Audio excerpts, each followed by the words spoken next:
Hi, I'm Dr. Amy Myers. I'm a New York Times bestselling author and founder and medical director of Austin Ultra Health.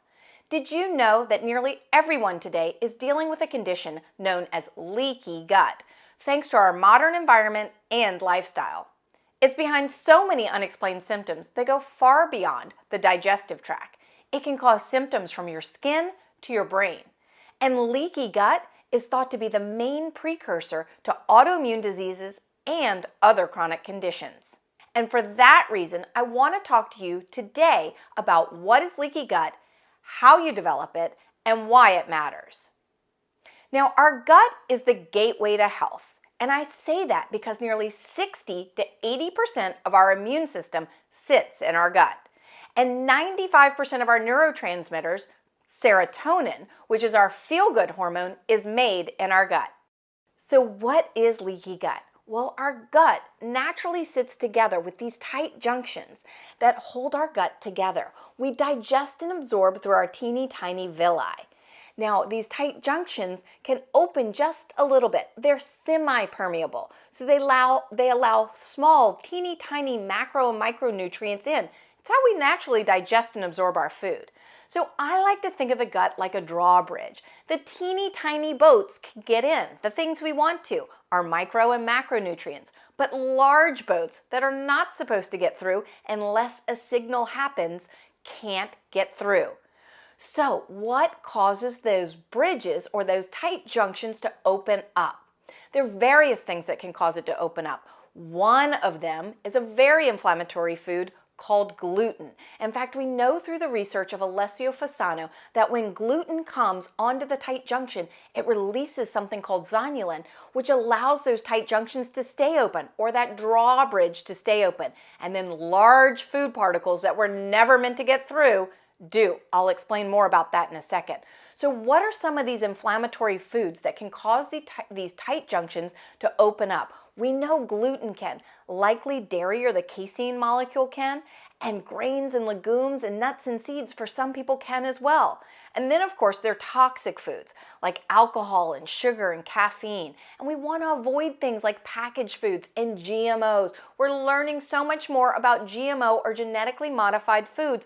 Those too can be very irritating to the gut, can disrupt our microbiome, and even open up those tight junctions.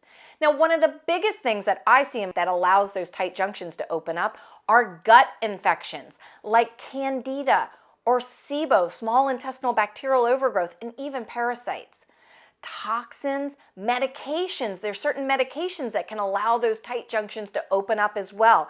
Antibiotics, NSAIDs or anti-inflammatories like Motrin, steroids, acid-reducing drugs, and even stress. Research is showing that age and stress can cause these tight junctions to open up, allowing those larger boats to get through. Now, what happens when these big boats get through?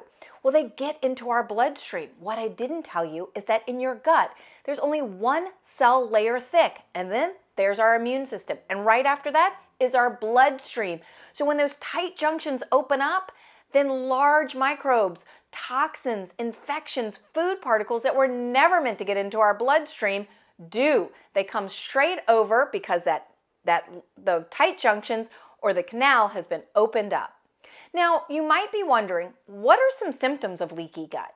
Well, first of all, of course you can have digestive symptoms like gas, bloating, diarrhea, have a diagnosis of IBS or IBD. But let me tell you, so many people that I see that actually have leaky gut don't even have any digestive symptoms whatsoever. Instead, what they have is food allergies or food intolerances. They might be experiencing brain fog, difficulty concentrating, even have a diagnosis of ADD. Chronic headaches, mood swings, and mood issues like anxiety and depression can be a sign of leaky gut. Certainly skin issues like acne, rosacea, eczema, these can also be a sign of leaky gut. Seasonal allergies and asthma can also be a sign of leaky gut. Chronic fatigue, fibromyalgia, hormonal imbalances, and of course, any diagnosis of an autoimmune condition can be a sign that you have leaky gut. We know that leaky gut is a precursor to an autoimmune disease. So if you have an autoimmune disease like Hashimoto's, Graves', lupus, MS, psoriasis, or one of the hundreds of other autoimmune conditions, unless you've healed your gut, you likely have a leaky gut. Now, the problem goes even deeper than these symptoms, as I've already just mentioned. Having a leaky gut can set you on the path to other chronic conditions. We know, as I've mentioned, through the work of Alessio Fasano, who is a Harvard researcher, he's the one who actually discovered zonulin. He's done the most research on leaky gut, and we know through his research that having a leaky gut allows these large particles that were never meant to get into our bloodstream to get there. And what did I say before? Your immune system, nearly 60 to 80% of it sitting right there in your gut. And as these foreign invaders come across, your immune system sees them, tags them as foreign invaders, and goes on the attack. And this attack leads to chronic inflammation. Just like I write about in my book, The Autoimmune Solution, I talk about an autoimmune spectrum. No inflammation, chronic inflammation, all the way up to autoimmunity.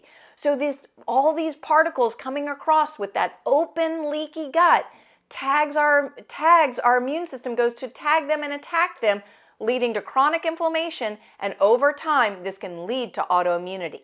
Now, how does it do that? We believe through something called molecular mimicry. Molecular mimicry is that many of these particles, many of these molecules look very similar to our own body's tissue.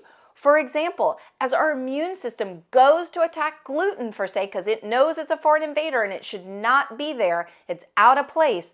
As our immune system goes to attack it, it can inadvertently attack our thyroid tissue, like in Hashimoto's, because our thyroid tissue looks so similar to the gluten molecule that our immune system gets confused. It's a case of mistaken identity, or the technical word is molecular mimicry. Now, if you found this video helpful, please be sure to share it with anyone else who you believe would also find it helpful, particularly anyone dealing with a chronic health condition such as autoimmunity. I have another video with the exact 4 steps that I use to repair a leaky gut, so be sure to check that one out as well. So if you're ready to learn more about gut health, please make sure you're on my newsletter list, where you'll get free videos, articles, and recipes delivered to your inbox each week. All you need to do to sign up is head to gutrecipes.com, gutrecipes.com, and sign up. You'll get 35 amazingly delicious recipes to help you repair your gut.